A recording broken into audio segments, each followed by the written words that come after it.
হ্যাঁ জানি আমার মতো তোমরাও এবার সরস্বতী পূজা কনফার্ম করতে পারোনি 2 তারিখ বেরোবে না 3 তারিখ। তবে আমি কিন্তু প্রথম দিন বেরিয়েছিলাম 2 তারিখ। তোমরা আমার মতো কারা কারা প্রথম দিন বেরিয়েছিলে কমেন্ট করে কিন্তু জানাতে ভুলবে না। আমাদের দুজনের এবছর প্রথম সরস্বতী পুজো, তাই যদি হলুদ কালার শাড়ি আর পাঞ্জাবি পরে না বেরোলাম তাহলে আর কিসের সরস্বতী পুজো হলো বলো। বেরিয়েই সরস্বতী মাকে দর্শন করে চলে এসেছি সোজা সেন্ট্রাল পার্কে। সেন্ট্রাল পার্কে ঢুকতেই তো দেখি প্রচণ্ড ভিড়। প্রত্যেকবারই ভিড় হয় কিন্তু এবার যেন একটু বেশি ভিড় ছিল। নাও এবার আমাদের দুজনের ফুল লুক তোমরা একটু দেখে নাও। সরস্বতী পুজোতে দুজনে একটু হাত ধরে ঘুরবো না হয় বলো। তারপর চলে এসেছিলাম কল্যাণী ইউনিভার্সিটিতে। আমি কিন্তু ইউনিভার্সিটিতে কল্যাণীর প্রথমবার এসেছি ঠাকুর দেখতে।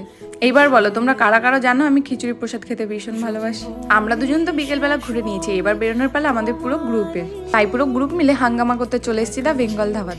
আমরা কিন্তু পুরো গ্রুপ মিলে খুব কম বেরোই, তাই কিন্তু মজা করতে একটু কমতি রাখা যাবে না। আর তোমরা কিন্তু আমার সরস্বতী পুজোর পুরো ফুল ভিডিও আমার ইউটিউব চ্যানেলে দেখতে পাবে, তাই তাড়াতাড়ি গিয়ে আমার ইউটিউব চ্যানেলটা একটু দেখে আসো। আর আমি এই ভিডিওর কমেন্টও আমার ওই ইউটিউব চ্যানেলের লিঙ্কটা তোমাদেরকে দিয়ে দেবো।